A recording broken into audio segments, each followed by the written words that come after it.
Amén. Él es todopoderoso y glorioso. Amén.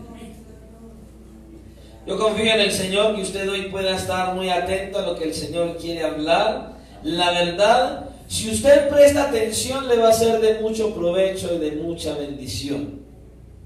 Verdaderamente el Señor siempre nos quiere instruir, nos quiere llevar de la mano para que hagamos lo que Él quiere que hagamos y vivamos como Él quiere que vivamos. Amén. Para ello vamos a ir al Evangelio de Marcos, capítulo 3, y vamos a leer del versículo 7 en adelante. Vamos a continuar. Le voy a ser sincero. Cuando el pastor Dios me llamó y habló conmigo para que estuviera viniendo los viernes, empecé a orar y yo dije: Señor, dame lo que la iglesia necesita recibir de tu palabra. Y el Señor colocó en mi corazón algo, y era que pudiéramos estudiar uno de los evangelios. La verdad, los 4 evangelios son una gran bendición, pero por extensión de tiempo el más corto es Marcos, y tiene un énfasis muy especial: es mostrar al Señor Jesucristo como el Rey de Reyes, que se despoja de sí mismo y viene a esta tierra para servir, no para ser servido, y para dar su vida en rescate por muchos. Y le voy a ser sincero, los que están estudiando conmigo los sábados, si prestan atención a este mensaje, les va a ser de mucho beneficio, de muchísimo beneficio, porque vamos a hablar de algo sumamente importante, amén. Así que vamos a la palabra del Señor, vamos a leer la Escritura, y que sea el Señor hablando a nuestras vidas, amén. Marcos capítulo 3, de versículos 7 en adelante. ¿Ya están ahí todos? Vamos entonces a dar lectura a la palabra del Señor en esta hora, en el nombre del Padre, en el nombre del Hijo, y bajo la dirección de su santo, glorioso y maravilloso Espíritu que está en la iglesia. Amén. A Dios Padre, Dios Hijo y Espíritu Santo damos toda la gloria y toda la honra. Bendito sea nuestro Salvador. Miren lo que dice la Escritura. Mas Jesús se retiró al mar con sus discípulos, y le siguió gran multitud de Galilea y de Judea, de Jerusalén, de Idumea, del otro lado de Jordán y de los alrededores de Tiro y de Sidón, oyendo cuán grandes cosas hacía. Grandes multitudes vinieron a él. Y dijo a sus discípulos que le tuviesen siempre lista la barca a causa del gentío, para que no le oprimiesen, porque había sanado a muchos, de manera que por tocarle, cuantos tenían plagas caían sobre él. Y los espíritus inmundos, al verle, se postraban delante de él y daban voces diciendo: tú eres el Hijo de Dios. Mas él les reprendía mucho para que no lo descubriesen. Después subió al monte y llamó así a los que él quiso, y vinieron a él. Y estableció a 12 para que estuviesen con él, para enviarlos a predicar, y que tuviesen autoridad para sanar enfermedades y para echar fuera demonios. A Simón, a quien puso por sobrenombre Pedro, a Jacobo, hijo de Zebedeo, y a Juan, hermano de Jacobo, a quienes apellidó Boanerges, esto es, hijos del trueno, a Andrés, Felipe, Bartolomé, Mateo, Tomás, Jacobo, hijo de Alfeo, Tadeo, Simón el cananista, y Judas Iscariote, el que le entregó, y vinieron a casa. Padre, gracias te damos hoy por la oportunidad de reunirnos como hermanos una vez más. Gracias porque tu anhelo es que tu iglesia se reúna, que tu iglesia se congregue para estar todos en un mismo sentir, para estar en un mismo espíritu para poder ministrarnos los unos a los otros. Gracias. Y gracias, Padre, por el privilegio que nos das una vez más de escuchar tu palabra, por hablarnos nuevamente. Gracias por esta porción de la Escritura que es tan necesaria para nosotros como iglesia. Gracias, Señor. Tú eres bueno, grande y maravilloso. Por eso nuestra alma te alaba, nuestra alma te glorifica. Y te pedimos, Señor, que por favor nos dé sabiduría, discernimiento, que podamos comprender el significado de esta porción de tu palabra y que lo podamos poner en práctica al salir de este lugar. Que comprendamos cuán importante es ser llamados a ser tus discípulos, tus siervos, tus seguidores. Señor, por favor, obra en nuestras mentes y en nuestros corazones. Te pedimos que reprendas toda obra que el maligno quiera traer, que quiera levantar en medio de nosotros para interrumpir o para desviar el propósito de tu palabra. Creemos, Señor, que solamente la autoridad de tu Espíritu Santo es la encargada de nosotros en este lugar. Así que, Señor, en tus manos estamos, creyendo de que tu palabra es nuestro aliciente, nuestro alimento, y es quien nos lleva de la mano para seguir adelante en este caminar cristiano. Seguimos en ti, en tu presencia, y te rogamos, Señor, que tu palabra haga un efecto positivo y sobrenatural en nuestras vidas, porque te lo pedimos en el nombre de tu Hijo Jesucristo, para tu gloria, Dios Padre. Amén y amén. Pueden colocarse cómodos.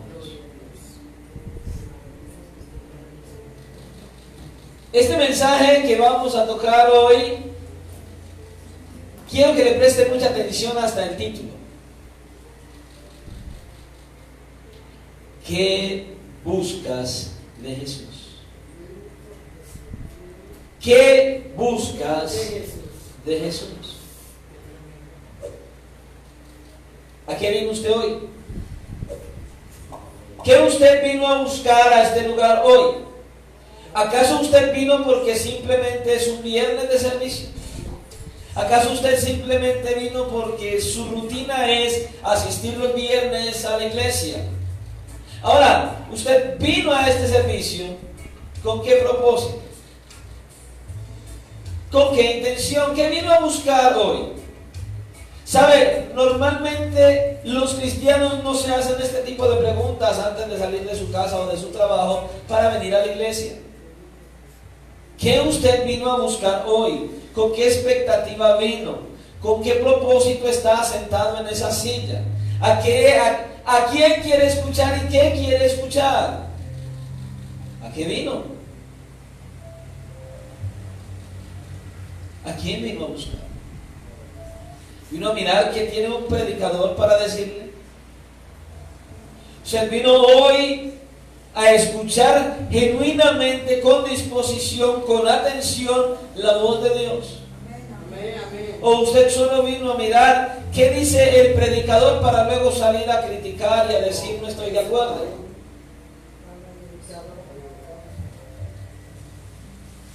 Creo que estas son preguntas importantes que nosotros deberíamos hacernos antes de entrar a la iglesia en cada servicio. ¿Qué vino a buscar hoy? Espero que no se ofenda por lo que le voy a decir, pero hay personas que llegan a la iglesia y el único interés que tienen es sentarse a conversar cuando se está predicando, y eso es una falta de reverencia al Señor. Otros, y probablemente por causa de su cansancio, de sus arduas labores, y por eso necesitamos mucha oración, vienen a la iglesia y llegan a la iglesia y se sientan y se desconectan, porque tienen el cuerpo aquí, pero se van de la iglesia, se ausentan.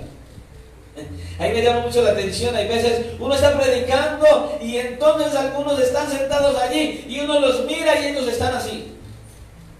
Y cuando yo los veo así tan atentos, digo, no está aquí, toca hacer algo para que despierte. Están tan fijos en uno que están viajando en el espacio, quién sabe a dónde, qué planeta fueron. ¿A qué vino? ¿Qué busca usted de Jesús? Cuando yo comencé a estudiar el Evangelio de Marcos para poderlo predicar, pude notar algo sumamente importante. Pude ver que este Evangelio es parecido a una película de acción. ¿Sí? ¿Sabe por qué? Porque en todo tiempo nosotros vemos al Señor Jesucristo en movimiento en este Evangelio. Lo vemos pasando de una escena a la otra rápidamente. ¿Por qué? Porque Marcos quiere presentarlo al Señor Jesucristo, como les decía ahora, como el rey que se hace siervo y que vino para servir y que vino a dar su vida en rescate por muchos. Y escuchen, servidores, y un siervo siempre está activo, en movimiento. Un siervo no es aquel que simplemente se sienta y se acomoda. Creo que hace mucha falta el entender hoy día lo que significa ser siervo. Hay muchas personas en las iglesias diciéndose que son servidores del Señor, que son siervos de Jesucristo, pero no tienen la más mínima idea ni llevan a la labor real el significado de ser un siervo. El siervo es un esclavo. ¿Sabe? Ha desaparecido ese concepto en las iglesias de hoy. ¿Qué hace un esclavo? Todo lo que su amo le dice que haga. Los siervos de hoy en las iglesias hacen lo que a ellos les place, no lo que su Señor les dice que hagan. ¿Cuántos han descuidado el ministerio? ¿Cuántos han descuidado lo que Dios les entregó? ¿Cuántos lo tienen en poco? ¿A cuántos en las iglesias los sientan, les dicen no sirva más y no les importa y se quedan sentados? ¿A cuántos no les duele? Hablaba con alguna persona hace algún tiempo y fue a hablar conmigo, alguien de otra iglesia, y fue a hablar conmigo y me dijo, estaba muy triste porque lo sentaron del ministerio, he dedicado tanto tiempo, tanto esfuerzo, he dedicado durante tantos años a trabajar en beneficio de este ministerio. Y yo le hice una pregunta, dime una cosa, ¿te sentaron por una causa válida? O sea, ¿tenía la razón el pastor? ¿Cometiste una falta y te sentó? Hombre, sí. Muy bien, entonces explícame algo. ¿Qué es lo que más te duele? Que no puedo servir. No puedo estar haciendo lo que el Señor me encomendó. Oh, qué bueno. ¿Y en algún momento pensaste que ofendiste al Señor con tu pecado? ¿En algún momento pensaste que esa falta que cometiste desagradó a Dios?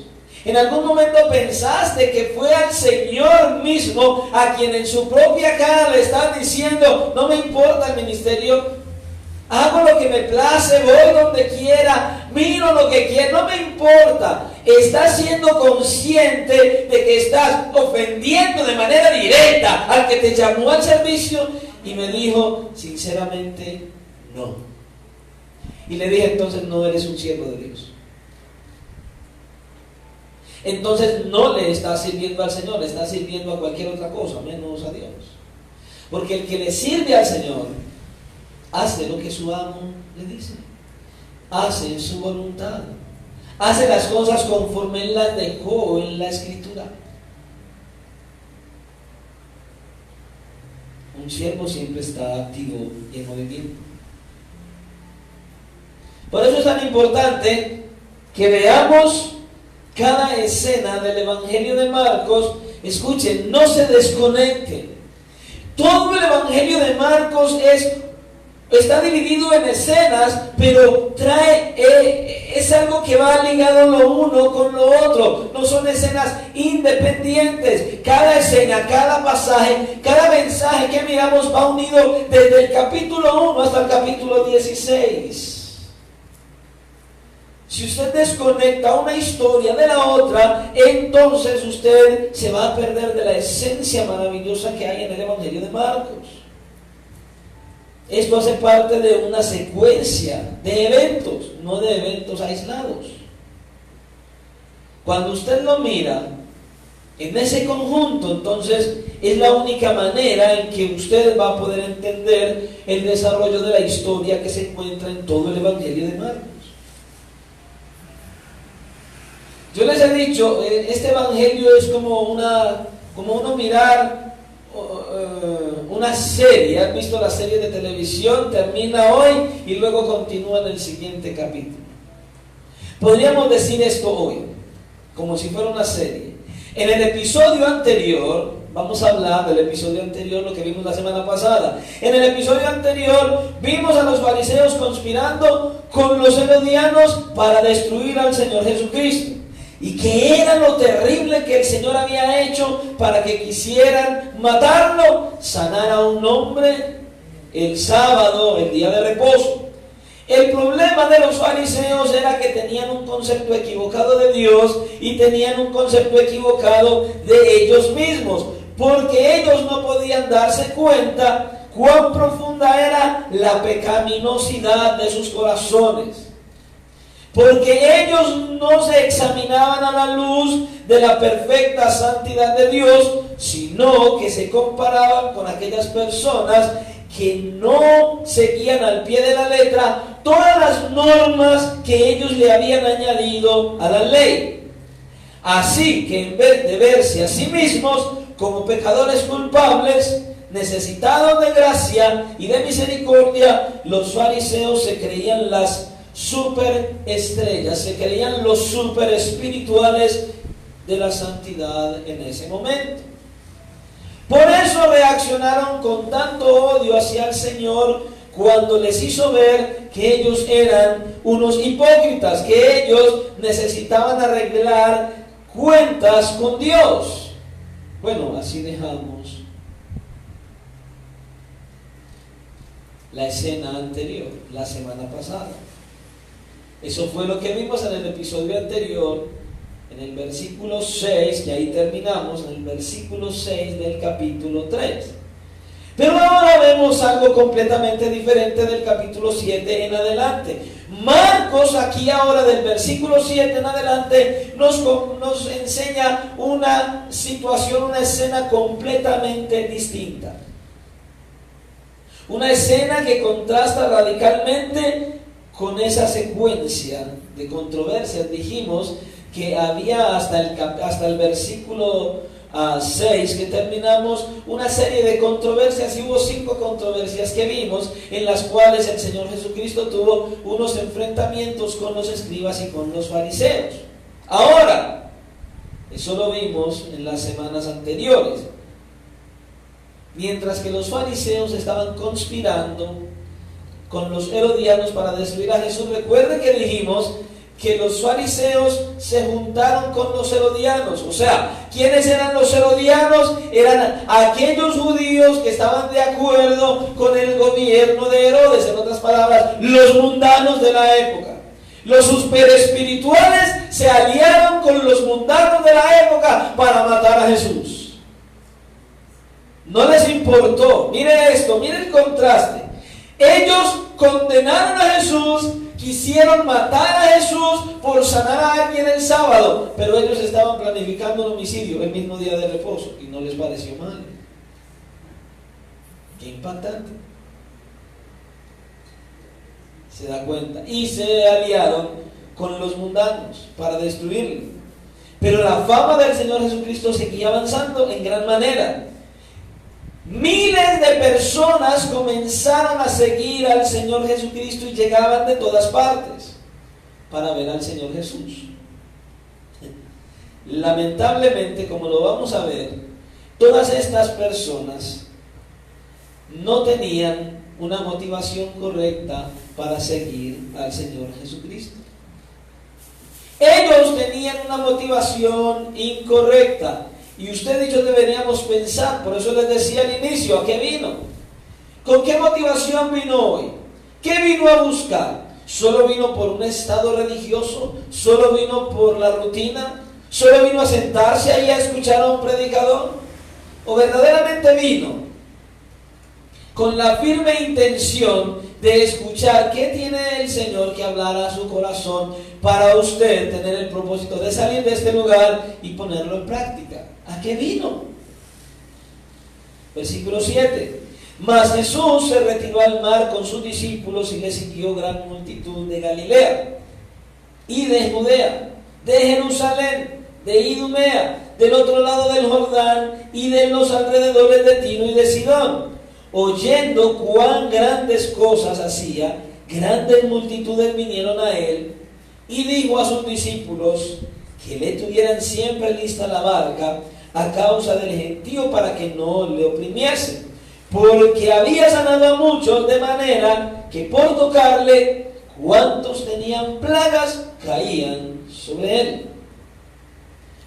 Entonces vemos que el Señor Jesucristo, para no seguir en los enfrentamientos con los escribas, con los fariseos, se fue de allí, de Galilea. Pero aunque él se fue, su fama seguía creciendo en gran manera, se había extendido, tanto que provocó una estampida de personas que venían de todas partes, venían de todo lugar, para recibir del Señor algún tipo de beneficio. Y Marcos nos relata aquí que esta gente venía de Galilea y venían de donde el Señor estaba, pero otros venían de Judea y de Jerusalén. Jerusalén, que era el centro religioso de la nación. Otros venían de Idumea, o sea, de las tierras de Edom. Eran edomitas. Porque muchos de los descendientes de Edom, que quedaban al sur del este de Jerusalén, ¿sabe cuándo tenían ellos que caminar para ir a ver a Jesús? Los que venían de Edom, más o menos 150 kilómetros desde allí hasta donde estaba Jesús. Imagínense la fama que ya tenía el Señor Jesucristo. Venían de todas partes. Dice Marcos aquí que ellos venían del otro lado del Jordán, una región que era habitada por judíos y por gentiles. Y finalmente Marcos nos dice aquí que hay otro grupo que viene de Tiro y de Sidón, una región que es poblada mayormente por gentiles. Ahora, ¿qué es lo que Marcos nos quiere enseñar con todo esto que vemos aquí? Él quiere que usted y yo veamos con mucha claridad que las personas venían de todos los puntos cardinales. Y que no eran pocos, que eran muchos. Marcos quiere que supiéramos que venían de cerca, pero que también venían de lejos. Escuche, esto es importante. Y él quiere que usted y yo sepamos que había una mezcla de judíos y de gentiles. Pero sobre todo, Marcos quiere que usted y yo sepamos que lo seguía mucha gente. Mucha gente. En los versículos 7 y 8 dice que eran grandes multitudes. En el versículo 9 dice que era un gentío. Y en el versículo 10 dice que había sanado a muchos. O sea, el Señor estaba en medio de miles de personas. No eran pocas. Eran muchas las personas en que estaban. Y todas estas miles de personas lo apretaban. Lo apretaban. Miles de personas que estaban haciendo lo posible para poder llegar a Jesús y tocarle. Ellos querían llegar y tocar al Señor Jesucristo. Noten lo que dice el versículo 20, ahí más adelante. Y se agolpó de nuevo la gente, de modo que ellos ni aún podían comer pan. Es que no tenían tiempo de nada. No había tiempo ni para comer. Yo no sé cuántos de ustedes han visto por ahí esos dibujos o en las cartillas de los niños, el Señor Jesucristo dibujado, sentado por ahí en un lugar muy apacible, con una ovejita en los brazos y unos niños sentados a su alrededor mirándole asombrados. Pues eso no es la realidad. Eso no hace parte de la realidad del Señor. Eso no pasó. El Señor Jesucristo tenía un ministerio muy activo, muy lleno de personas en las cuales Él no estaba así con ese tiempo tan maravilloso donde no hacía nada. Él siempre estaba ocupado. El ministerio del Señor Jesucristo fue un ministerio bien activo, completamente. La vida del Señor Jesucristo no fue esa pasividad que muestran en muchos cuadros por ahí. No era así. Porque la fama del Señor, la fama que adquirió fue tanta que las multitudes se habían convertido en una amenaza para el Señor, en un peligro. ¿Qué es lo que dice en el versículo 9? Que les dijo a sus discípulos que tuvieran siempre lista una barca. ¿Por qué? ¿Por qué? Dijo a sus discípulos que le tuvieran siempre lista la barca a causa del gentío para que no le oprimiesen. Literalmente significa para que no lo aplastaran. Era tanta la multitud. Ustedes no han visto a esa gente famosa que los apretujan. Hace mucho tiempo estuve en una iglesia que es de falsa doctrina, en realidad, muy falsa. Y el pastor principal de esta denominación vino aquí a Colombia en alguna ocasión y me llamaba la atención. Hacía la gente exactamente lo mismo que nos muestra el pasaje de Marcos. Toda la gente se agolpaba, todos querían tocarlo. Ellos pensaban que era Jesús y creían que con solo tocarlo ya iban a ser sanos, como en la época del Señor Jesucristo. Y lo apretujaban, y el pobre anciano tenía unos guardaespaldas y le eran tratando de impedir que lo tocaran, pero era casi imposible porque la multitud era numerosa. Hay gente que es así. Grupos musicales a los que la gente va a ver y empiezan y salen al escenario y gritan histéricamente y hasta se desmayan. Idolatría plena, completa. El Señor Jesucristo está diciendo aquí que tenían que tener lista la barca porque esta gente lo podía aplastar. Es como aquellos famosos que van por allí y le dicen a sus agentes o a sus guardaespaldas: téngame listo el carro con las puertas abiertas y la llave en el switch, por si hay que huir, antes de que nos aplaste toda esta gente. La fama del Señor creció tanto y en gran manera que tenía que estar listo por si se presentaba una estampida y se le venían todos encima, él pudiera salir corriendo e irse. ¿Saben por qué? Entendamos esto. Es que el Señor Jesucristo no era una especie de Superman. Él no podía salir volando si la gente venía y se le tiraba encima. Él era un hombre, pero era Dios en la carne. Pero era un hombre como usted y como yo, simplemente que él tenía una gran diferencia: él no pecó. Pero la multitud se agolpaba y él necesitaba aún respirar. Tengan lista la barca, si esta gente se viene encima, necesitamos correr y subirme a la barca para que no me aplasten. Es lo que les está diciendo aquí. Porque lo seguían mucho. Hermanos, solo imagínense una estampida de miles de personas dirigiéndose al Señor Jesucristo, tratando de tocarle. Solo imagínenselo. Ahí está el Señor, está rodeado de los discípulos y de repente toda esta gente quiere tocarlo. Vienen enfermos, viene todo el mundo. ¿Cómo sería una estampida sobre el Señor Jesucristo? Tremendo.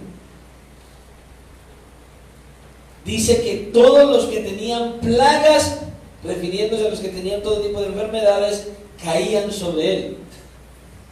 ¿Se acuerdan de la mujer del flujo? ¿Cómo iba el Señor? Todo el mundo ahí estaba apretado y ella tocó su manto y él dice: ¿quién me ha tocado? Los discípulos dicen: vaya, qué pregunta. ¿Cómo que quién me ha tocado? Toda esta gente aquí te está apretando y dices: ¿quién me ha tocado? Imagínense esa multitud, y que toda esa multitud, todos estos enfermos caían sobre el Señor a tocarle porque ellos querían ser sanos. ¿Qué era lo que buscaban los enfermos y las multitudes?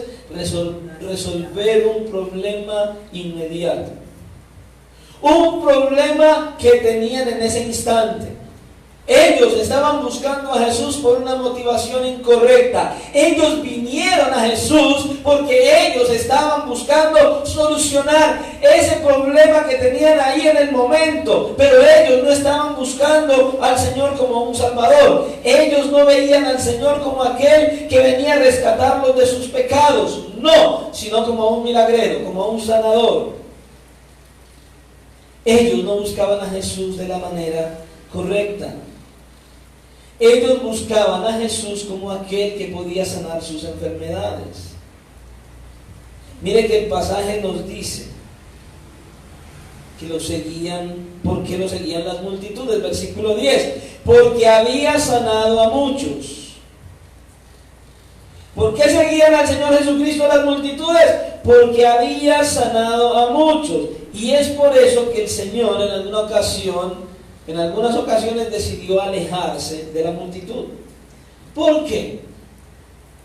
Porque es que Él no vino prioritariamente a sanar personas. Él sanó a muchas personas. Él levantó muertos, Él curó a muchos, Él libertó a muchos que estaban endemoniados, pero esa no era su función principal. La prioridad, ¿cuál era? Predicar el Evangelio del Reino. Y luego morir en una cruz. ¿Para qué? Para poder hacer el Evangelio efectivo. Aquí toda esta multitud estaba siguiendo al Señor. ¿Por qué? Por los beneficios que podían recibir de Él. Por los beneficios físicos y materiales que podían recibir del Señor Jesucristo. Por eso lo buscaban a Él. Miren, tanto así que las multitudes lo buscaban por un simple interés, que cuando nosotros miramos el Evangelio de Juan en el capítulo 6, en el versículo 26 dice: respondió Jesús y les dijo: de cierto os digo que me buscáis, no porque habéis visto las señales, sino porque comisteis el pan y os saciasteis. ¿Qué es lo que el Señor les está diciendo? En otras palabras, ustedes me están buscando no porque están entendiendo la naturaleza de mi obra redentora. Ustedes no están entendiendo que yo soy el pan de vida, que ese milagro de alimentar a miles con panes y peces es algo que simboliza plenamente algo más profundo. Yo soy el pan de vida. Yo soy quien les da la vida. Yo soy de quien deben alimentarse. Es lo que ustedes no están entendiendo y solo están buscando el alimento físico. Solo están buscando la sanidad de una enfermedad, pero no me están buscando a mí. Ellos estaban buscando al Señor solo para hacerle rey. Imagínense cómo sería de genial eso. Que tuviéramos un presidente en la nación que tuviera como una especie de varita mágica y que con solo agitarla usted pudiera ser librado de las enfermedades y todos sus problemas se acabaran. Sería genial. Eso era lo que ellos estaban buscando. Querían tener un rey todopoderoso, milagrero, pero no lo buscaban a Él. Escuchen, ellos estaban buscando al Señor por una motivación incorrecta. ¿Por qué usted está hoy buscando a Jesús? ¿Cuál es su motivación? ¿Usted lo sigue verdaderamente por lo que Él es o lo está siguiendo solo por lo que Él hace? ¿Cuál es la motivación con la cual usted ha venido servicio tras servicio? ¿Con qué motivación usted ora? Si ora. ¿Con qué motivación usted ora? ¿Con qué motivación se acerca usted al Señor en oración? ¿Sabe? Creo que hay una gran dificultad en el cristianismo de hoy en entender el significado de la oración. Para muchos orar es solo pedirle a Dios. Para un cristiano genuino, fiel y verdadero, la oración no es pedirle a Dios, la oración es comunión con Él. La oración es conversar con Él. La oración es hacerlo real en mi vida. La oración es conversar tú a tú con el Dios de la gloria que está aquí presente en la persona del Espíritu Santo. La oración es un acercamiento genuino a Él, pero para muchos la oración es solo un pedir de pedires. Solo pido lo que necesito, pero no tengo comunión con el que me da lo que necesito. ¿Qué buscas de Jesús? ¿Acaso buscas lo mismo que la multitud? Que te vaya bien en tus negocios, que te vaya bien en el empleo, que tu hogar sea mejor cada día. ¿Qué estás buscando de Jesús? ¿Lo material, lo físico? Que tus hijos caminen con el Señor, que agraden a Dios, que sirvan en la iglesia. ¿Qué estás buscando?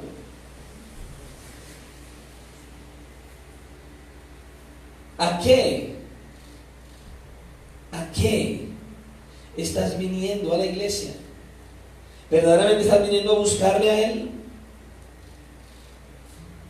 Él debe ser el todo. Él debe ser la prioridad.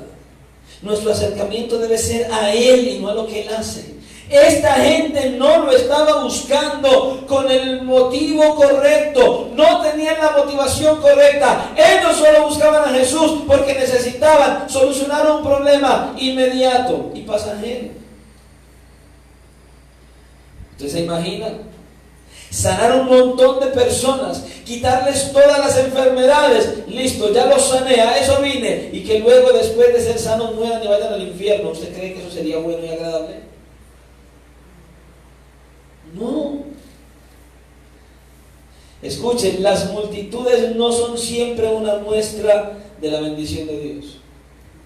Hay muchos que llegan a una iglesia y cuando ven poquitas personas, aquí no hay bendición, aquí no hay casi gente. Y están buscando las mega iglesias y piensan que porque una iglesia es grande y súper numerosa y va mucha gente, ahí está la bendición de Dios. No, no necesariamente es así. Ahora, tampoco quiero decir que porque en una iglesia hayan pocas personas, entonces ahí está la bendición de Dios. No, no se trata de eso. Un ministerio que sea bendecido o no, no es por lo pequeño o por lo grande, o por lo que alguien pueda decir. No es así. Un ministerio está en bendición de Dios siempre y cuando fielmente predique la verdad de Dios, porque verdaderamente somos fieles a la predicación de su palabra tal y como está escrita. No es la cantidad de personas la que determina que un ministerio sea en bendición. Es la predicación, el tipo de predicación, es lo que se predica en la iglesia lo que hace la diferencia. Si hay palabra viva y eficaz, si se predica la palabra real de Cristo, si se predica el verdadero evangelio de Jesucristo, hay bendición en la iglesia. Completamente. No depende de si hay mucha gente o hay poca, sino de la fidelidad a Dios. De la fidelidad a Dios en predicar el evangelio de Jesucristo. Y que las personas vengan y estén abrazando el evangelio de todo corazón. Que usted venga y esté abrazando el evangelio de todo corazón. Que usted verdaderamente quiera vivir el evangelio de Jesucristo. Ahora, es muy probable que muchos dentro de esas multitudes se hayan cansado del Señor. Claro. ¿Y cómo lo sabemos? Escuche esto. Muchos de los que estuvieron en esa multitud, es probable que hayan estado entre la multitud de aquellos que dijeron: suéltanos a Barrabás. Todos los que lo seguían, la multitud de los que lo seguían, cuando lo apresaron, cuando apresaron al Señor Jesucristo, ¿dónde quedaron? ¿Cuántos estaban frente a Él con Pilato y decían: crucifícalo, crucifícalo, suéltanos a Barrabás? ¿Cuántos de los que estaban gritando eso pudieron haber estado detrás de Él buscando un milagro? Tremendo. ¿Y de dónde sacamos esto? Pues al mirar cuando el Señor se fue a la presencia de Dios, cuando el Señor partió, cuando el Señor ya se fue después de haber resucitado, ¿cuántos estaban en el aposento alto? Dice que unos 120. ¿Y dónde quedó la multitud entonces? ¿Dónde quedaron las multitudes que seguían a Jesús? Uy, no, seguir a Jesús es muy duro. Seguir a Jesús requiere morir al yo, morir a mí mismo. Morir a Jesús significa persecución. Morir a mí mismo significa persecución. Seguir a Jesús significa que me vituperen, que mis amigos se burlen de mí, que mis amigos no me quieran hablar más. Seguir a Jesús significa un sacrificio. Seguir a Jesús, mi familia se va a venir en contra mía. Sí, eso es seguir a Jesús. Por eso solo habían unos 120. ¿Dónde quedó la multitud?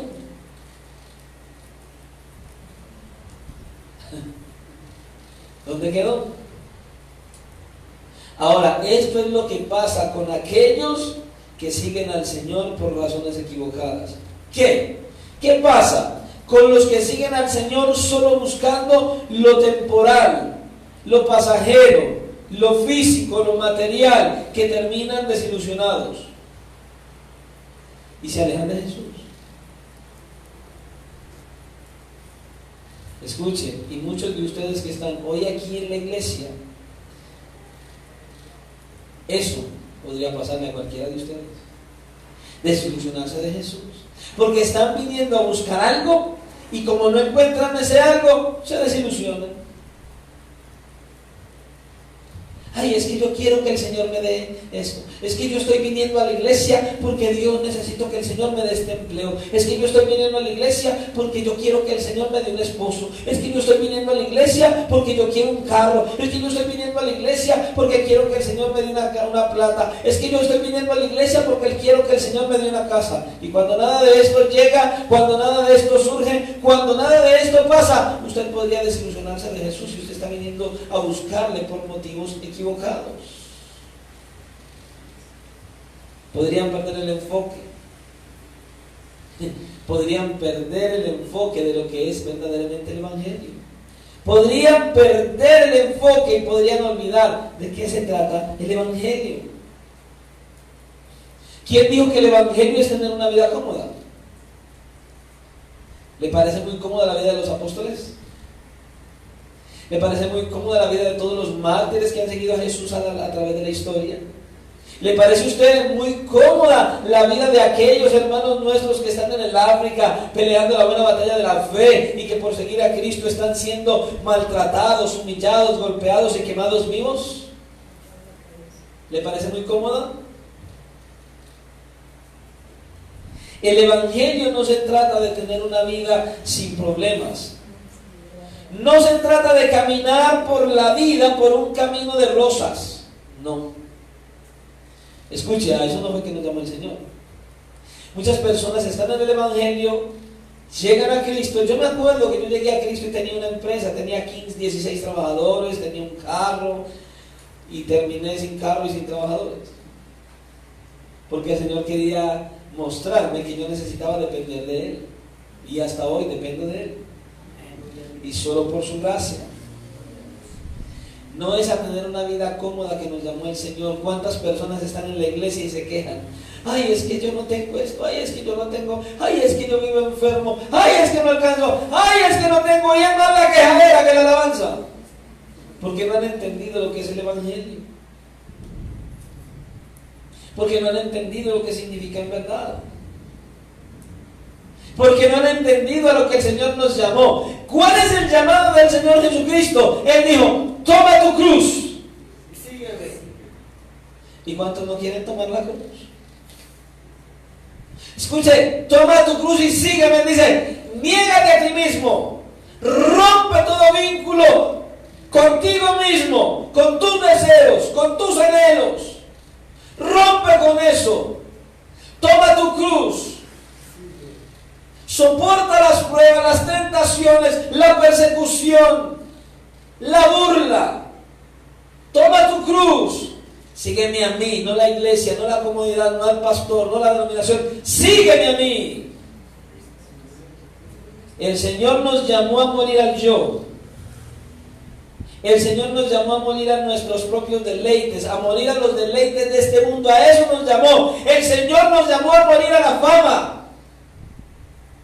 El Señor nos llamó a tomar la cruz. ¿Cuántos en las iglesias cristianas hoy? Mañana los que están estudiando van a aprender mucho de esto. ¿Cuántos de los que están en las iglesias cristianas hoy hacen parte de un ministerio de alabanza y lo primero que están pensando es en ser famosos por el ministerio de alabanza.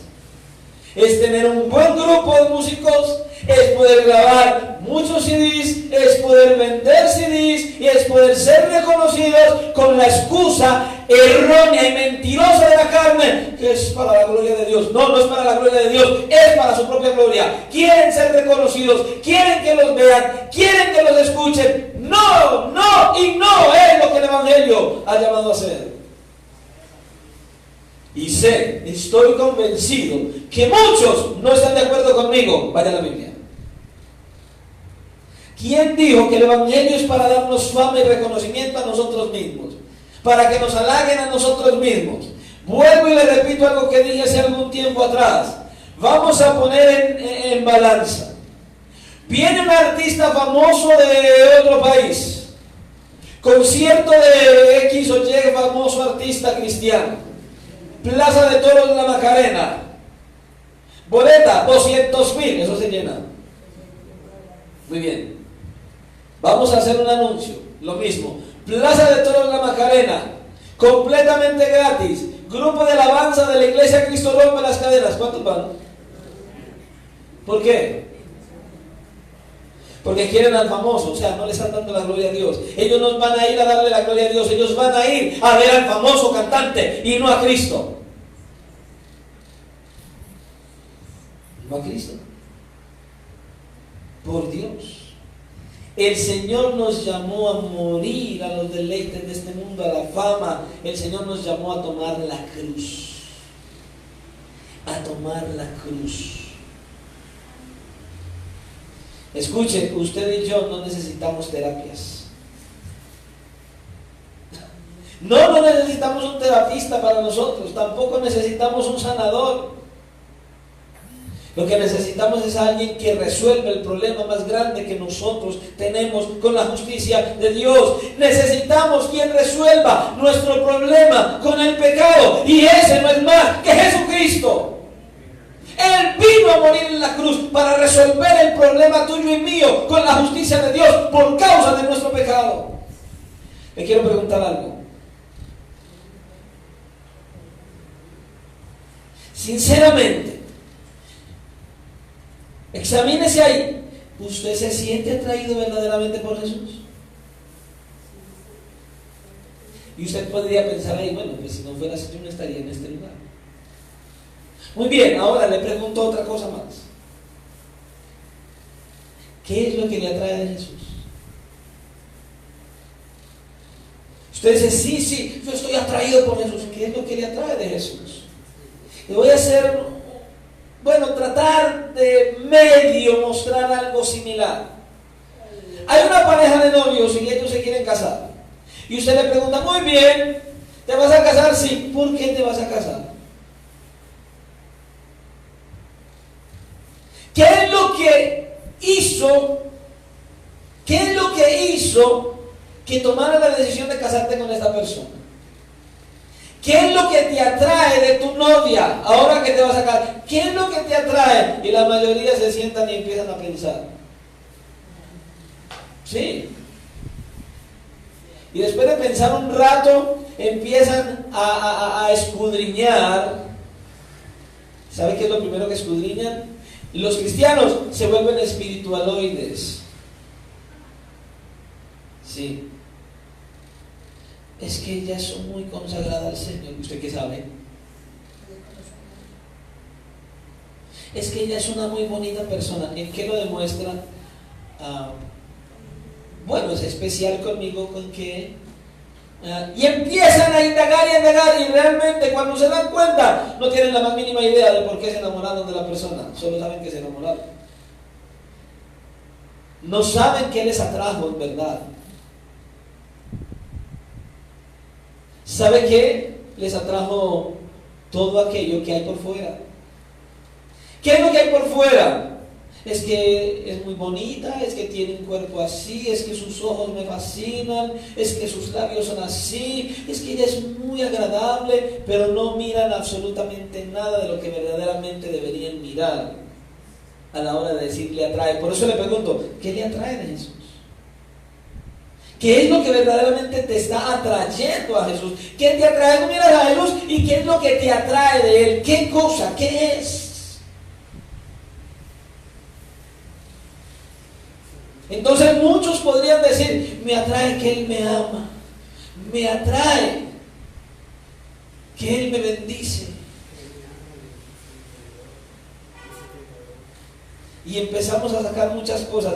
Escuche, si a usted le atrae que Él le puede bendecir, si a usted le atrae que Él le puede mejorar su hogar, si a usted le atrae que Él puede convertir a sus hijos, si a usted le atrae que Él puede hacer un milagro en tu vida, si a usted le atrae que Él puede sanarte una enfermedad, si a usted le atrae que Él puede hacer un milagro, no importa lo que sea, usted está caminando por motivos equivocados.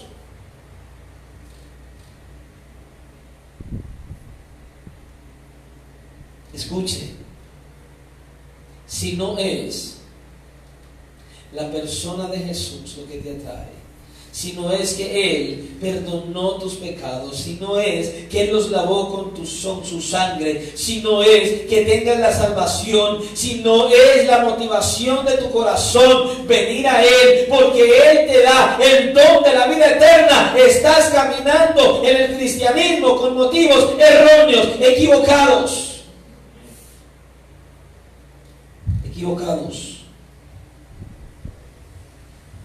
Si usted no está aquí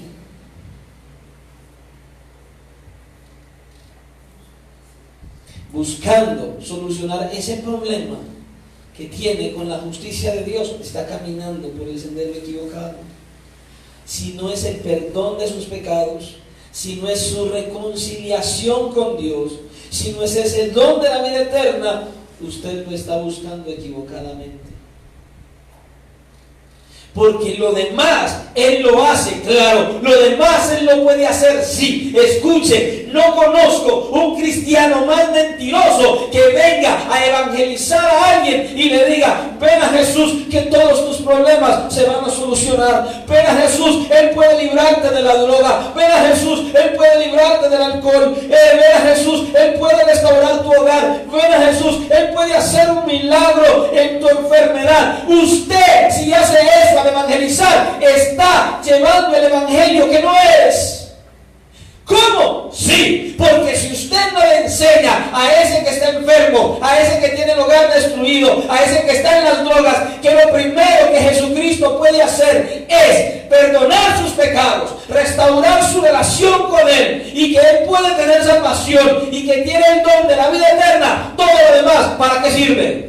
¿Para qué sirve un alcohólico restaurado sin Cristo en el corazón? ¿Para qué sirve un drogadicto restaurado si no viene a buscar la persona de Cristo? ¿Para qué?